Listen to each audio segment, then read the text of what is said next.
juste avant les élections territoriales, lors d'une conférence, vous aviez mis en garde les Polynésiens contre la Chine. Hier, le président du Taveuni, Oscar Temaru, au contraire, l'a défendu.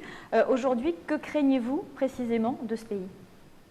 Et moi, je n'ai pas à donner des bons points ou des mauvais points à des voisins et des pays qui ont leur autonomie et leur action politique, mais nous n'avons pas le même régime. Nous sommes une démocratie.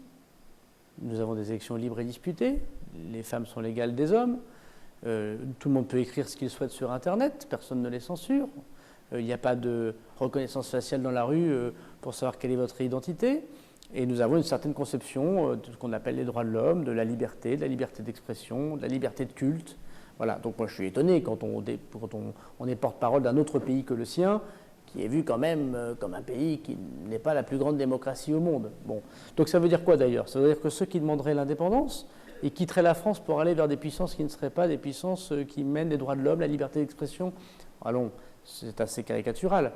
Non, nous avons en France des valeurs qui sont profondément ceux, je le sais, du peuple qui est celui de l'Océanie, très attaché à la liberté. Et la France, aujourd'hui, protège par ses valeurs la Nouvelle-Calédonie, Wallis et Futuna et la Polynésie française. Et je vais vous dire même plus, quand il y a un problème, la France est là.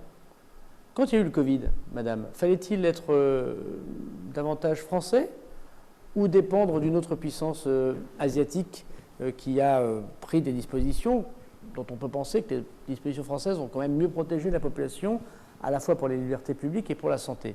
Bien sûr, la France a fait un travail formidable ici, en Polynésie, pour vacciner, pour accompagner, pour sauver, pour faire des évassanes partout sur le territoire polynésien. Quand il y a réchauffement climatique, faut-il un pays qui, comme nous, pousse des accords internationaux, évite que les récifs deviennent tout blancs, arrête de polluer tous azimuts, ou faut-il aller vers une industrie qui malheureusement se moque du reste du monde? Moi je pense, et pour bien connaître désormais une partie du Pacifique, quand il y a une prédation économique, elle emporte tout, et c'est ensuite la propre liberté des peuples qui est touchée. Donc je crois que dans une situation dans laquelle nous sommes, il faut se méfier des grands voisins qui sont très impérialistes, qui ont un gros chéquier, mais qui n'ont pas les mêmes valeurs des droits de l'homme que nous. Alors c'est justement face à ces grands voisins que la Polynésie doit trouver sa place dans la région, justifier sa place dans la région.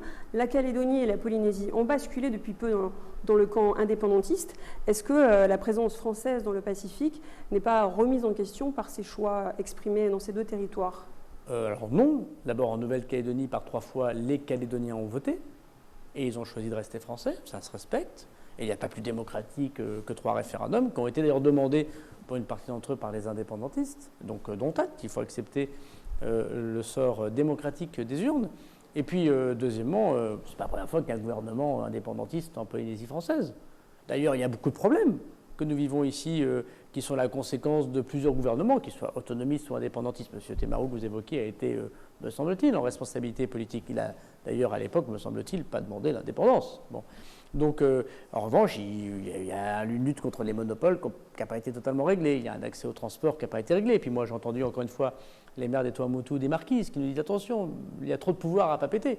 Et d'ailleurs, moi, je voudrais souligner l'incroyable ouverture d'esprit et d'écoute du président Brotherson, pour qui je ne partage pas évidemment les mêmes orientations politiques, mais il a dit aux Marquises, il a dit aux Tuamotu, bah oui, il faut mieux décentraliser.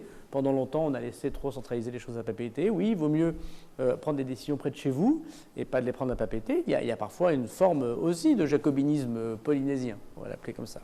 Donc je crois que ce qui est important aujourd'hui, ce n'est pas tellement savoir si les gens sont du Taveuni ou du Tapura, c'est qu'est-ce qu'on fait pour les Polynésiens.